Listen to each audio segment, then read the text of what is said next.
नमस्कार दोस्तों, Pepsi Cola जैसी कोल्ड ड्रिंक्स हमारी हेल्थ के लिए अच्छी नहीं होती, ये तो अब हम में से हर कोई जानता है। लेकिन इनके ऑल्टरनेटिव के तौर पर अक्सर लोगों के द्वारा कहा जाता है कि अगर आपको कोई हेल्दी ड्रिंक पीनी ही है तो फ्रूट जूस पी लो। और ये फ्रूट जूस बनाने वाली कंपनीज अपनी मार्केटिंग भी इसी तरीके से करती है कि बड़ी ही हेल्दी ड्रिंक है, आपकी इम्यूनिटी बढ़ेगी, ढेर सारे मिनरल्स और विटामिन डले हैं इसमें, आपके बच्चे को पूरी न्यूट्रिशन मिलेगी इस छोटे से टेट्रा पैक से। एक जूस की कंपनी ने ये एड बनाई जिसमें वो कहते हैं कि 2 फ्रूट बोल्स में जितने न्यूट्रिएंट्स हैं उतने ही न्यूट्रिएंट्स आपको ये छोटे से जूस के पैकेट में मिलेंगे। एक्सपर्ट्स हेल्दी बच्चों के लिए जितना फ्रूट रिक्वायरमेंट डेली रेकमेंड करते हैं, मिक्स फ्रूट के एक ग्लास में है उससे दुगना। स्पेशली बच्चों की तरफ जबरदस्त मार्केटिंग करी जाती है इन फ्रूट जूस कंपनीज के द्वारा। तो कैसा लगेगा सुनकर अगर मैं आपसे कहूं दोस्तों, ये पैकेज्ड फ्रूट जूसेस कुछ मायनों में आपकी हेल्थ के लिए उतने ही हानिकारक हैं जितनी ये कोला जैसी सॉफ्ट ड्रिंक्स। आइए आज के वीडियो में इनको गहराई से समझते हैं। 100% pure Florida quality orange juice. 100% pure orange juice. When doctors say Minute Maid orange juice is better for your health. An 8-ounce glass of 100% apple juice contains about 28 grams of sugar, compared to a can of Coca-Cola at 33 grams. शुरुआत fruit से करते हैं दोस्तों। क्या fruits हमारी health के लिए अच्छे हैं?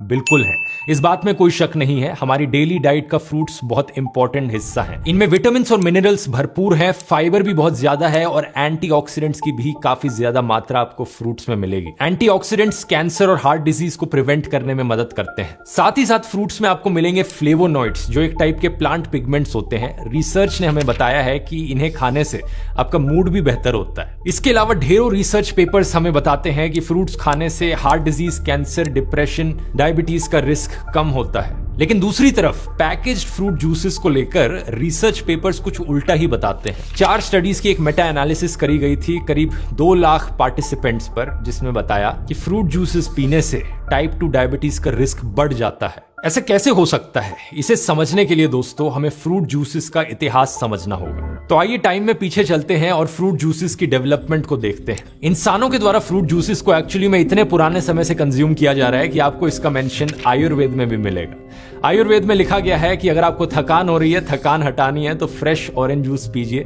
इसमें थोड़ा सा पिंच ऑफ रॉक सॉल्ट डला हो। आयुर्वेद में ऋतुचर्या का मतलब है कि अपना लाइफस्टाइल बदलना सीजन के हिसाब से। ग्रीष्म ऋतु यानी गर्मियों में रेकमेंड किया गया है कि मैंगो जूस जैसे फ्रूट जूसेस पीजिए।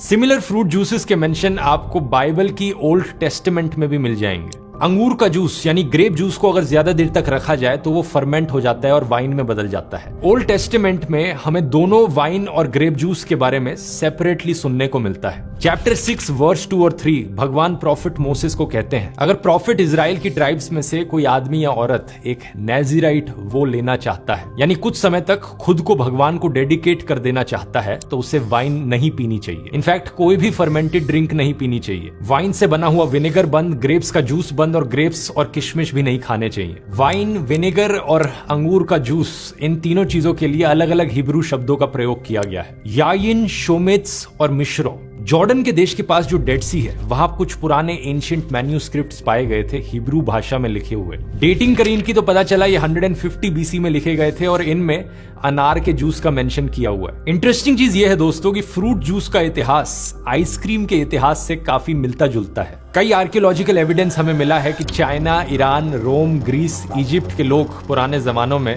बर्फ या स्नो को अक्सर मीठा बना देते थे, उस पर शहद डाल के या फ्रूट जूसेस डाल के। अलेक्जेंडर जो राजा थे उनके बारे में बताया जाता है कि वो इस तरीके के आइसक्रीम के बड़े एडिक्ट थे। लेकिन इन जमानों में फ्रूट जूस का मतलब होता था फ्रेश फ्रूट जूस। अब अगर हम टाइम में फास्ट फॉरवर्ड करें तो 1750 के अराउंड हमें पहला केस देखने को मिलता है जहां पर फ्रूट जूस को प्रिजर्व किया जाने लगा। इस जमाने में दोस्तों जो इंग्लिश सेलर्स होते थे, जो जहाजों पर निकलते थे अपनी लंबी वॉयजेस करने के लिए, उन सेलर्स में पाया गया था कि स्कर्वी नाम की एक बीमारी बड़ी कॉमन होती थी। स्कर्वी एक्चुअली में विटामिन सी की डेफिशिएंसी की वजह से होता है। विटामिन सी का आविष्कार होने में अभी भी 180 साल बाकी थे, लेकिन डॉक्टर जेम्स लिंड के एक्सपेरिमेंट्स ने पता लगाया कि ये जो स्कर्वी की बीमारी है, इससे बचा जा सकता है संतरे और नींबू खाकर। तो इंग्लैंड की जो रॉयल नेवी थी, उन्होंने मैंडेटरी किया कि जो सेलर्स जहाज में जा रहे हैं उन्हें लाइम जूस और लेमन जूस दिया जाए। लेकिन प्रॉब्लम यह थी कि इस जूस को प्रिजर्व करके कैसे रखा जाए। ये खराब हो जाएगा ये महीनों लंबे सफर में। किसी ने नोटिस किया कि इस फ्रूट जूस को प्रिजर्व किया जा सकता है अगर इसमें रम, पानी और चीनी मिला दी जाए तो। और ये जो कॉम्बिनेशन है दोस्तों, फ्रूट जूस, रम, पानी और चीनी का, ये एक पॉपुलर कॉकटेल है जो कि आज के दिन भी आपको पीने को मिलेगी, जिसका नाम है डाइकिरी। बाद में साल 1867 में एक बंदा था लोकलान रोज नाम से, इसने रियलाइज किया कि एक्चुअली में प्रिजर्व करने के लिए फ्रूट जूस को रम और पानी की जरूरत नहीं, सिर्फ चीनी भी वो काम कर सकती है। यहाँ पर आविष्कार हुआ दोस्तों दुनिया के पहले कमर्शियल फ्रूट कॉन्सेंट्रेट का। फ्रूट जूस को प्रिजर्व किया जा रहा है उसमें चीनी ऐड करके। यहीं पर पहला ब्रांडेड बॉटल्ड जूस भी बेचा जाने लगा। लोकलान रोज ने अपनी फैक्ट्री बनाई और इन जहाजों में जाने वाले सेलर्स के लिए अपना रोज लाइम जूस बनाया। इसे बॉटल में डाल के बड़े ही आकर्षित तरीके से लेबल किया जाता था कि सेलर्स के लिए ये दवाई की तरह है। इसी समय के अराउंड एक और आदमी थे अमेरिका में, थॉमस वेल्च नाम से, जो कि चर्च में एक प्रीचर थे। अब अनलाइक मुस्लिम्स, क्रिश्चियंस और जूस के लिए वाइन पीना गलत नहीं माना जाता। इनफैक्ट ब्रेड और वाइन तो इनके रिचुअल का भी हिस्सा है। लेकिन थॉमस वेल्च ने एक ऑल्टरनेटिव मूवमेंट की शुरुआत करी। क्रिश्चियंस में इन्होंने कहा कि हमें अल्कोहल नहीं पीनी चाहिए। अल्कोहल पीना वैसे भी हेल्थ के लिए काफी हानिकारक होता है। एक लेटेस्ट रिसर्च अभी आई थी जिसने बताया था कि थोड़ी सी मात्रा भी अल्कोहल की हेल्थ के लिए बेनिफिशियल नहीं होती। कई सारी बीमारियों से इसे लिंक किया जाता है। यहां तक कि ऐसी भी रिसर्च है जो कहती है कि अल्कोहल से हेयर लॉस की प्रॉब्लम भी लिंक्ड हो सकती है। अब हेयर लॉस, बालों का झड़ना, अपने आप में एक ऐसी चीज है जिसे कुछ कंपनीज के द्वारा एक्सप्लॉइट किया जाता है शैम्पूज और बाकी हेयर प्रोडक्ट्स बेचने के लिए। लेकिन एक शैम्पू तो सिर्फ बाहर से काम करता है। हेयर लॉस यूजुअली इंटरनल होता है और 7 स्टेजेस में होता है। अगर आप स्टेजेस 1 और 4 के बीच में है तो अपनी हेयर लाइन को सही ट्रीटमेंट और लाइफस्टाइल चेंजेस की मदद से बचा सकते हैं। लेकिन स्टेज 5 या उससे आगे बढ़ गए तो ऐसी ट्रीटमेंट्स भी मदद नहीं करेंगी। फिर बस हेयर ट्रांसप्लांट ही किया जा सकता है, जो कि एक काफी रिस्की, इन्वेजिव और महंगा प्रोसेस होता है। तो ये काफी इंपॉर्टेंट है। अगर आप अर्ली स्टेजेस में हैं तो आप जल्दी से जल्दी एक्शन लें। आपको पहले एक प्रॉपर डायग्नोसिस की जरूरत है, उसके बाद कंप्लीट ट्रीटमेंट। थॉमस वेल्च पर वापस आए तो थॉमस ने क्रिश्चियन से कहा कि वाइन पीना बंद करो और मेरी अनफर्मेंटेड वाइन पियो, जो कि ग्रेप जूस होता है। और कई चर्चेज ने एक्चुअली में थॉमस की सुन भी ली और एक नॉन अल्कोहलिक कम्युनिटी शुरू हुई क्रिश्चियंस में। इनफैक्ट क्रिश्चियन कम्युनिटी के बाहर भी अमेरिका में कुछ लोगों को बड़ी आदत पड़ गई ग्रेप जूस की। और इसी रीजन से थॉमस वेल्च जिस जगह में रहते थे, वेस्टफील्ड, उस जगह को आज के दिन grape juice capital of the world बुलाया जाता है। अमेरिकन फ्रूट जूस इंडस्ट्री की यहां से शुरुआत हुई। अब थॉमस वेल्च ने एक नए तरीके का भी इस्तेमाल करना शुरू किया फ्रूट जूस को ज्यादा देर तक प्रिजर्व रखने के लिए। इस नए तरीके का नाम था पैस्चराइजेशन।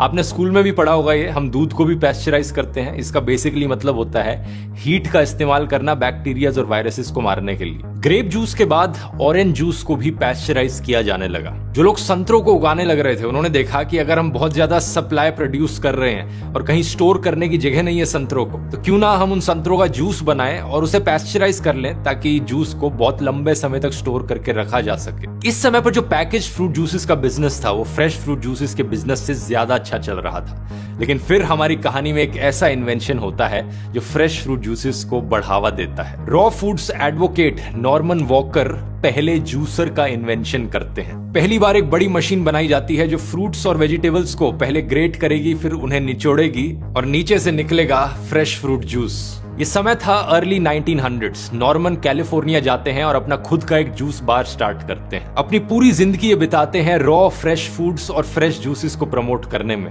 12 किताबें लिखते हैं और 99 ईयर्स तक जीते हैं। ये बताना इसलिए जरूरी है क्योंकि उस समय में इतनी लंबी उम्र तक जीना कॉमन नहीं था और शायद क्रेडिट इनके हेल्दी लाइफस्टाइल को दिया जा सकता है। आगे चलकर लेट 1950s में पहले ग्राइंडिंग जूसर का इन्वेंशन होता है।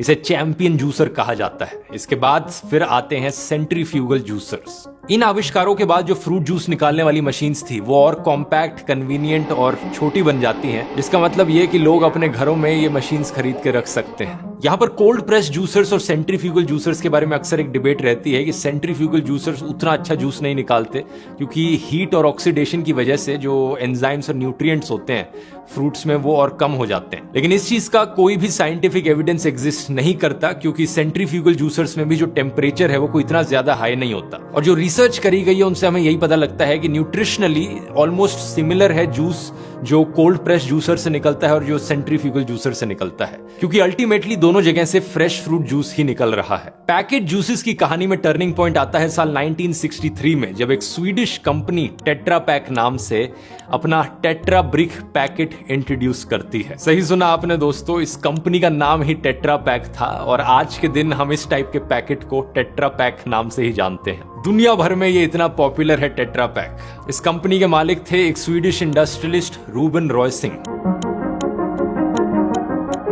फ्रूट जूसेस का इतिहास हमेशा के लिए बदल जाता है इसके बाद से। अब ना सिर्फ महीनों तक स्टोर करना पॉसिबल है फ्रूट जूसेस को, बल्कि बहुत दूर दूर तक इसे ट्रांसपोर्ट भी किया जा सकता है और इतने कन्वीनियंट पैकेज में इसे बेचा भी जा सकता है जिससे लोग डायरेक्टली स्ट्रॉ लगाकर पी लें। इतना कन्वीनियंट, इतना सस्ता प्रोसेस कि आज के दिन तक हम टेट्रा पैक्स का इस्तेमाल कर रहे हैं। लेकिन आज इन टेट्रा पैक्स में किस तरीके का जूस मिलता है, आइए एक टिपिकल पॉपुलर जूस के ब्रांड को देखते हैं जो इंडिया में बिकता है। इसके पीछे इंग्रेडिएंट लिस्ट समझते हैं। ये एक मिक्स्ड फ्रूट जूस पैकेट है 180 ml का, जिसे एक बॉलीवुड हीरोइन प्रमोट कर रही थी। पहले न्यूट्रिशनल इन्फो देखते हैं। अलग अलग न्यूट्रिएंट्स यहाँ लिस्ट डाउन किए गए हैं। सेकंड कॉलम है यहाँ पर 100 ml का और तीसरा कॉलम है परसेंटेज ऑफ डेली रिक्वायरमेंट का, यानी टिपिकली जो इसमें सोडियम डला है 20 मिलीग्राम का, वो एक आम इंसान की 1.5% डेली रिक्वायरमेंट पूरी कर सकता है। कुछ भी नहीं है, कोई 50 पैकेट तो पिएगा नहीं इसके एक दिन के अंदर पूरी अपनी डेली रिक्वायरमेंट मीट करने के लिए। सेम चीज पोटेशियम, कैल्शियम और आयरन के साथ कही जा सकती है। 1.7%, 1.5%, सिर्फ 1%। यहां पर सिग्निफिकेंट अमाउंट में सिर्फ विटामिन सी डला है जो 75% रेकमेंडेड डेली अलाउंस मीट करता है। तो आपको सुनकर लगेगा कि चलो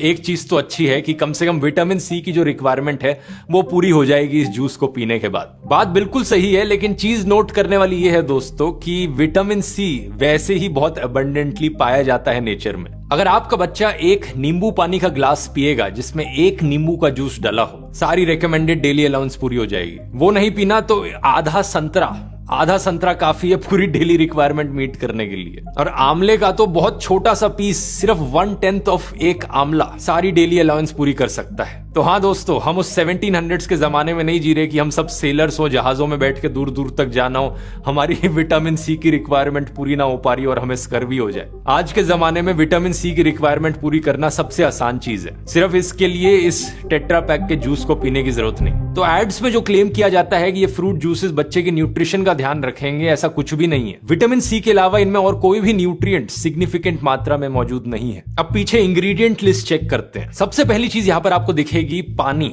वाटर, और इसके बाद लिखा गया है कॉन्सेंट्रेटेड फ्रूट जूस करीब 12%। भाई ये क्या जुमला हुआ? जूस जो है वो सिर्फ 12% है और बाकी क्या पानी है? ये कैसे हो सकता है? इसके लिए समझना पड़ेगा दोस्तों एक कॉन्सेंट्रेटेड फ्रूट जूस क्या होता है। इसे फ्रूट जूस कॉन्सेंट्रेट भी कहा जाता है और ये एक्चुअली में दोस्तों वो लिक्विड है जो जूस से निकलता है जब आप जूस से पानी निकाल दो। फ्रूट जूस कॉन्सेंट्रेट बनाने के लिए अक्सर क्या किया जाता है इन कंपनियों के द्वारा, जो फ्रेश फ्रूट जूस होता है उसको ये गर्म कर देते हैं, पानी सारा इवेपोरेट होकर निकल जाता है और जो बचता है वो और कॉन्सेंट्रेटेड फॉर्म होता है जूस का। ये लिक्विड ज्यादा गाढ़ा होता है और सिरप की तरह होता है। ये इकलौता तरीका नहीं है कॉन्सेंट्रेट बनाने का। आज के जमाने में कई तरीके हैं इसके, कुछ में इवेपोरेशन करी जाती है, कुछ में पैस्चराइजेशन करी जाती है फ्रूट जूस की, और कुछ में सिर्फ फिल्टरिंग करी जाती है। लेकिन एंड रिजल्ट ऐसा ही दिखता है फ्रूट जूस कॉन्सेंट्रेट, बहुत गाढ़ा और एक सिरप की तरह लिक्विड। डिपेंडिंग अपॉन कौन से तरीके का इस्तेमाल किया जा रहा है इस कॉन्सेंट्रेट को बनाने के लिए, अक्सर इस कॉन्सेंट्रेट का जो फ्लेवर होता है वो भी कम हो जाता है। टेस्ट में इसका फ्लेवर उतना फ्रूटी नहीं लगता। तो ये कंपनीज क्या करती हैं, आर्टिफिशियल फ्लेवर्स डालती हैं ताकि इसका टेस्ट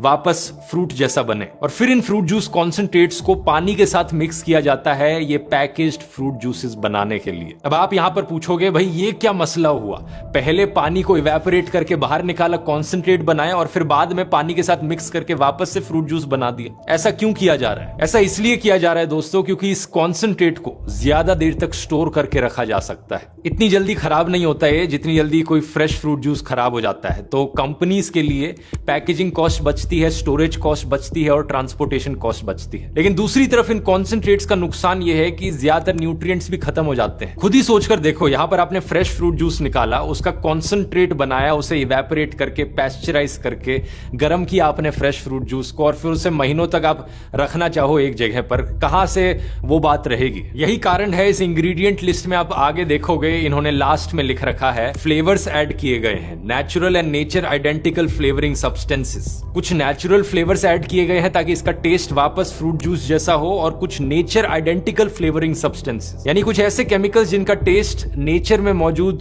सब्सटेंसेस से काफी सिमिलर हो। और फिर इतनी सारी प्रोसेसिंग करने के बाद अक्सर कलर भी लूज हो जाता है जो जूस का एक्चुअल कलर होता है। ये कंपनीज चाहती हैं कि इनका कलर वैसा ही लगे जैसे फ्रेश फ्रूट जूसेस का लगता है, तो कलर्स भी ऐड किए जाते हैं। इस केस में INS 160 A2 और 3 ये वाला कलर है बीटा कैरोटीन। इसके बाद बाकी इंग्रेडिएंट्स आपको मिल जाएंगे। एसिडिटी रेगुलेटर जो डाल रखा है INS 330, एंटीऑक्सीडेंट INS 300 जो कि सिट्रिक एसिड और एस्कॉर्बिक एसिड होता है, स्टेबलाइजर INS 440 जो कि पेक्टिन होता है, एक नेचुरल पॉलीसैकेराइड। अक्सर ये जो सिट्रिक एसिड ये दोबारा से डालते हैं ताकि जूस में थोड़ा और टेस्ट आए। और फिर आता है फाइनली हमारा सबसे खतरनाक इंग्रेडिएंट जो कि है शुगर। चीनी कितनी मौजूद है इसमें? 13.4 ग्राम्स पर 100 ml।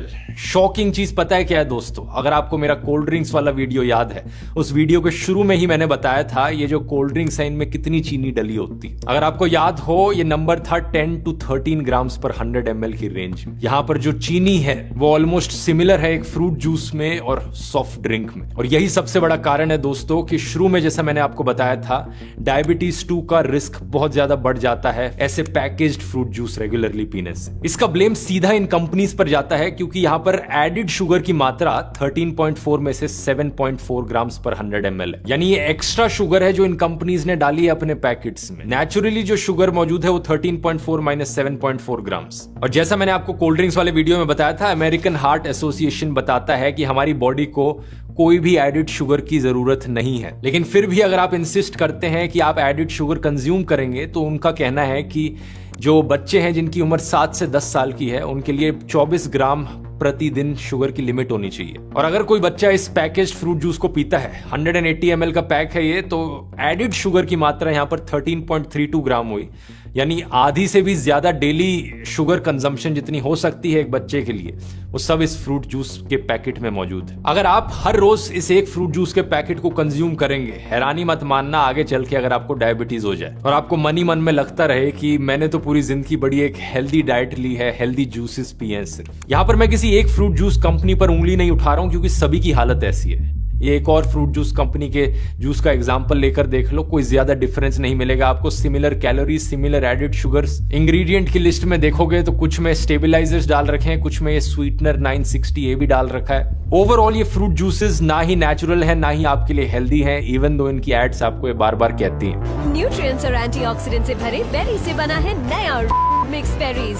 100% has the juice of 17 oranges in every 1 liter pack. अब ये जो चीज मैं आपको कहने लग रहा हूं, यही चीज एंजेलिना लुइस नाम की एक औरत ने यूएस के कोर्ट में जाकर कही थी साल 2011 में। इस यंग औरत ने कैलिफोर्निया में एक केस फाइल किया ट्रॉपिकाना कंपनी के अगेंस्ट डिसेप्टिव एडवर्टाइजमेंट को लेकर। इस केस में कहा कि ये कंपनी अपनी एड्स दिखाते वक्त दिखा रही है कि एक संतरा रखा है जिसमें एक स्ट्रॉ डाल रखी है, मानो कि ये जूस जो आप पीने लग रहे हो ये 100% pure fresh natural orange juice हो, सीधा संतरों से निकला। लेकिन रियलिटी ऐसी नहीं है। इंस्टेड ये एक ऐसा प्रोडक्ट है जिसे साइंटिफिकली इंजीनियर किया गया है, लेबोरेटरी में मैन्युफैक्चर किया गया है, तभी रीजन है कि 2 महीने से ज्यादा तक आप इसे स्टोर करके रख सकते हो। कोर्ट में बड़ी लंबी बैटल चली इस चीज को लेकर, 7 साल लग गए, लेकिन एंड में जाकर एंजेलिना ये केस हार गई टेक्निकल ग्राउंड्स के नाम पर। शायद से यही चीज होगी अगर हम में से कोई इंडिया में इनके खिलाफ केस फाइल करने की कोशिश करेगा डिसेप्टिव टीवी एड्स को लेकर, कोई ना कोई टेक्निकल लूप होल यहां पर निकाल लेंगे और आप केस हार जाओगे। अब ये कोर्ट्स भले ही जजमेंट देते वक्त कोई ना कोई टेक्निकल प्रॉब्लम निकाल दे, लेकिन मुझे कोई टेक्निकल प्रॉब्लम नहीं है अपनी जजमेंट देने में। ये बात बड़ी क्लियर है कि fresh fruit juice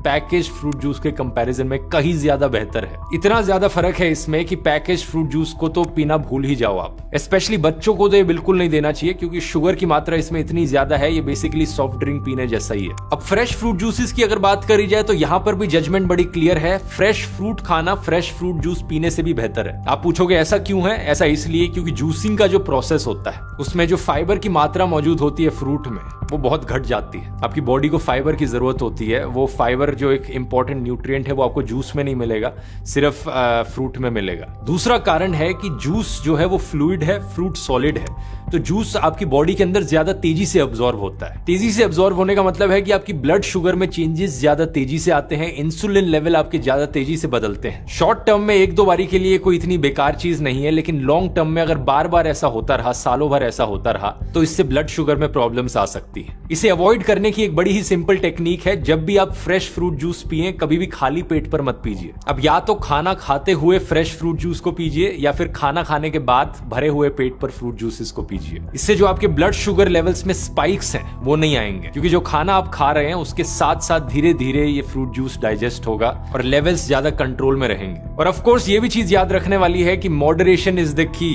fresh fruit juice अच्छा है हेल्थ के लिए, इसका मतलब ये नहीं कि 2-2, 3-3 लीटर रोज पी जाओ। फ्रूट्स में भी नेचुरल शुगर मौजूद होती है और कैलोरीज बहुत कॉन्सेंट्रेटेड होती हैं जूस में फ्रूट्स के कंपैरिजन में, तो ज्यादा पियोगे तो उससे भी वेट गेन हो सकता है। कितनी मात्रा यहाँ पर सही है एक आम एडल्ट के लिए और 7+ ईयर्स बच्चों के लिए? कहा जाता है कि करीब 8 ounce cup of fruit juice हर दिन पिया जा सकता है, जो कि 237 ml के अराउंड होता है। तो basically 1 glass fresh fruit juice का पीना अच्छा है। यहाँ पर एक और हेल्दियर सब्स्टिट्यूट है फ्रेश फ्रूट जूस का, जो कि है स्मूदीज। स्मूदीज को बनाते वक्त आप नॉर्मली एक ब्लेंडर का इस्तेमाल करते हैं जिसमें फ्रूट को डायरेक्टली डाल देते हैं, तो यहाँ पर फ्रूट का जो फाइबर है वो लूज नहीं होता। अक्सर आप इसे बाकी नट्स, सीड्स और वेजिटेबल्स के साथ ही ब्लेंड कर सकते हैं या किसी और फ्लावर के साथ ब्लेंड कर सकते हैं, तो और भी हेल्दी स्मूदी निकल कर आती है। तो उम्मीद करता हूँ वीडियो इन्फॉर्मेटिव लगा होगा। अपने फ्रेंड्स और फैमिली के साथ शेयर कीजिए ताकि सबको ये इन्फॉर्मेशन पता चले।